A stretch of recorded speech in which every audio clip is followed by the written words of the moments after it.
Hello friends, तर कसे आहात तुम्ही? आज आपण जे चॅप्टर बघणार आहोत ते आहे ॲडल्सन्स अँड त्याचा आपण पार्ट 2 डिस्कस करणार आहे आज. तर सुरू करूया बिना करता लेट्स गो. मित्रांनो, जो नेक्स्ट टॉपिक दिलेला आहे तो आहे reproductive phase of life in humans. Van testis and ovary start beginning gametes, it is sed that they become mature. म्हणजेच जे मेलमधले टेस्टिस आहे आणि फिमेलमधले ओव्हरीज जेव्हा हे गॅमेट्स प्रोड्यूस करायला लागेल, म्हणजेच टेस्टिस आहे ते स्पर्म प्रोड्यूस करायला लागेल आणि जे ओव्हरीज आहे फिमेलमध्ये ते ओव्हम किंवा एग म्हणू शकतो आपण. जेव्हा ओव्हम प्रोड्यूस करायला लागेल तेव्हा ते मॅच्युअर होऊन जातात असं आपण म्हणू शकतो. आणि मित्रांनो, फिमेल्समध्ये हे किती वर्षापर्यंत ओव्हम रिलीज करतात, किती वर्षापर्यंत तो एग जो आहे तो रिलीज करतात. मित्रांनो, तुम्ही कन्फ्यूज नका हो, ओव्हम आणि एग एकच असतात जे की ओव्हरी थ्रू रिलीज होतं फिमेल्समध्ये आणि महिन्यातून एक ओव्हम रिलीज होतो. जो फिमेलमध्ये एग असतो, जेव्हा मेलमधला स्पर्म फिमेलमध्ये जातो आणि फिमेलमधल्या ओव्हमसोबत अटॅच होऊन जातो आणि फ्यूज होऊन जातो, तेव्हा प्रेग्नेन्सी होते आणि म्हणजे गॅमेटचं फ्युजन होतं, फर्टिलायझेशन होतं आणि प्रेग्नेन्सी होते नंतरची स्टेप. आणि जर नाही झालं तर नंतर बुकमध्ये मेन्स्ट्रुएशन हा टर्म दिलेला आहे, तो आपण नंतर बघू. पण पहिले बघू इन फिमेलमध्ये. जसं की मी तुम्हाला सांगितलं, ओव्हम रिलीज करायला लागते आणि टेस्टिस स्पर्म. तर फिमेलमध्ये किती वर्षापर्यंत, तर 50 वर्षापर्यंत ओव्हम रिलीज करते आणि नंतर हे स्टॉप होऊन जातं. 50 वर्षाच्या नंतर फिमेलमध्ये एग रिलीज होत नाही आणि त्याच टर्मला आपण मेनोपॉज असे म्हणतो. म्हणजेच ओव्हम रिलीज करायचं थांबून जातं फिमेलमध्ये, ओव्हरीनंतर ओव्हम रिलीज करत नाही, यालाच आपण मेनोपॉजही म्हणतो 50 वर्षाच्या नंतर. पण मेल्समध्ये तसं काही नाही, लाईफ लाँग स्पर्म तो प्रोड्यूस करू शकतो मेल, ह्याच्यात कोणतीही पाबंदी नाही, म्हणजे ते नंतर स्टॉप होत नाही बस. नंतर मित्रांनो टर्म दिलेली मेन्स्ट्रुएशन म्हणजे तुम्हाला मी जे सांगितलं, egg release by ovary once in 20 to 30 days. The sperm and ovum do not fuse together. मित्रांनो, जसं मी तुम्हाला सांगितलं, ओव्हरी जे असतं ते एग रिलीज करतं, म्हणजेच ओव्हम रिलीज करतं. चला मित्रांनो, मी तुम्हाला जास्त कन्फ्यूज नाही करत, ओव्हमच म्हणतो. ओव्हरी जे असतं ते ओव्हम रिलीज करतं, जे की फिमेल गॅमेट आहे. महिन्यातून एकदा 20 to 30 daysमध्ये एकदा ओव्हम रिलीज करतं आणि जर त्याच दिवसांमध्ये जर स्पर्म जर ओव्हमसोबत जर फ्यूज झाला तर गॅमेट फर्टिलायझेशन होतं त्यांचं आणि फिमेल प्रेग्नेंट होते. पण ते जर मेलचा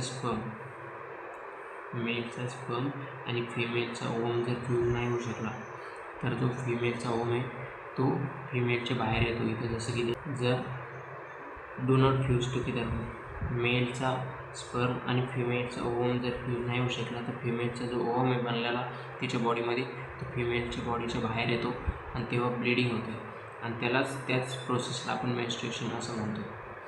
आय रिपीट अजून सांगतो मित्रांनो, मेलचा स्पर्म आणि फिमेलचा ओव्हम जर कोणत्याही कारणावर जर फ्यूज नाही होऊ शकला तर जो फिमेलमधला ओव्हम येतो फिमेल बॉडीच्या बाहेर येतो आणि तेव्हा ब्लिडिंग होते, त्याच प्रोसेसला मेन्स्ट्रुएशन असं म्हणतात. आणि तेच जर स्पर्म आणि ओव्हम जर फ्यूज झाले तर फर्टिलायझेशन होतं आणि फिमेल प्रेग्नेंट होतं. मित्रांनो, नंतर टर्म दिलेली मेनॉर्कीज म्हणजे फिमेलमध्ये जी पहिली मेन्स्ट्रुअल सायकल होती, पहिला ओव्हम रिलीज होतो, त्यालाच मेनॉर्की असं टर्म दिलेली.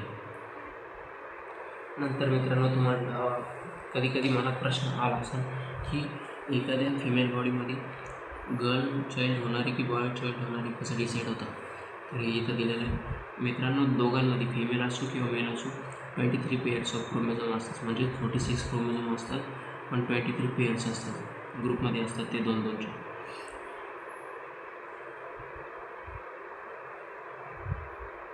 आणि या 23 ग्रुपपैकी एक जो असा ग्रुप असतो, म्हणजेच 2 क्रोमोझोम, एक असा ग्रुप असतो जो की सेक्स क्रोमोझोम असतो, तो की डिसाईड करतो की हे गर्ल चाइल्ड असणार की बॉय चाइल्ड असणार.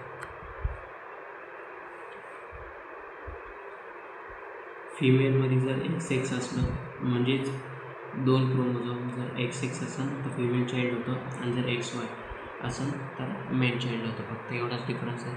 बाकी 22 ग्रुप ऑफ जे पेअर्स असतात, 22 पेअर्स एकदम सिमिलर असतात, फक्त 1 पेअरच डिफरन्स करतो, जो की डिटरमाइन करतो की फिमेल असेल तर मेल असेल. फिमेलमध्ये XX आणि मेलमध्ये XY. नंतर मित्रांनो, काही तुमच्या बुकमध्ये हॉर्मोन्स दिलेले अदर दॅन सेक्स हॉर्मोन्स आपण पाहिलेच आधी. आणि आता एंडोक्राईन ग्लँडचे काही हॉर्मोन्स दिलेले जसं की पॅनक्रियास झाला, थायरॉईड झाला, ॲड्रेनलिन ग्लँड झाला. मित्रांनो, हे पॅनक्रियास जो ग्लँड आहे तो इन्सुलिन हॉर्मोन सिक्रेट करतो. आणि जर इन्सुलिन हॉर्मोन कशासाठी रिस्पॉन्सिबल असतो तर तो असतो ग्लुकोजसाठी, ग्लुकोज बॉडीमध्ये बनवण्यासाठी. आणि तेच जर ग्लुकोज जर नाही बनला म्हणजेच पॅनक्रियासने जर इन्सुलिन नाही ते तयार केलं हॉर्मोन तर ग्लुकोज नाही बनणार. आणि जर खूप जास्त प्रमाणात जर डिफिशियन्सी झाली ग्लुकोजची म्हणजेच ग्लुकोज जर खूप कमी झालं ह्युमन बॉडीमध्ये तर ते खूप सिव्हिअर डिसीज काय ते डायरेक्ट डेथही कॉज करू शकतं. एखाद्या ह्युमन बॉडीमध्ये जर ग्लुकोजची खूप जास्त कमतरता जर झाली एखाद्या ह्युमन बॉडीमध्ये तर. नंतर थायरॉईड ग्लँड हा थायरॉइड हार्मोन रिलीज करतात. आणि जर थायरॉईड हार्मोन जर नाही रिलीज केलं त्यांनी म्हणजे जेवढं ह्युमन बॉडीला गरज आहे तर गोइटर डिसीज असाही डिसीज होतो ज्याच्यामध्ये जी आपली नेक असते ती खूप जास्त फुगते, एकदम सुजून जाते. आणि नंतर मित्रांनो ॲड्रेनलिन ग्लँड दिलेला आहे जो की किडनीच्या वरी असतो, जो की कॉर्टिसोल हार्मोन तयार करतो किंवा आपण त्याला स्ट्रेस हार्मोन म्हणू शकतो.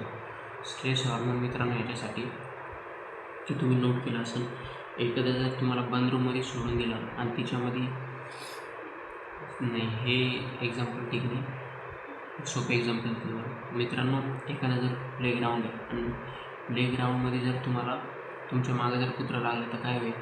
तुम्ही तिथंच थांबणार आहे का त्या कुत्र्यांवर ये बाबा मला चाव म्हणून? नाही, तुम्ही थांबणार नाही, तिथे तुम्ही पळ सुटशाल.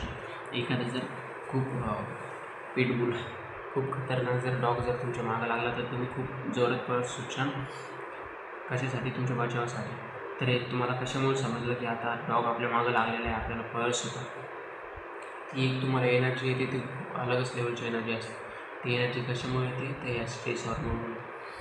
जेव्हा तुम्हाला असं काहीतरी दिसतं की हे आपल्यासाठी खूप डेंजरस आहे आणि तुम्ही तेव्हा हा हार्मोन सिक्रेट होतो, स्ट्रेस हार्मोन ॲड्रेनलिन ग्लँडपासून. आणि तेव्हा तुम्ही पळ सुटता किंवा म्हणजे तुम्हाला भीती वाटते. इन शॉर्ट सांगायचं म्हणजे स्ट्रेस हार्मोन. बाकीचं आपण नेक्स्ट पार्टमध्ये. बाय.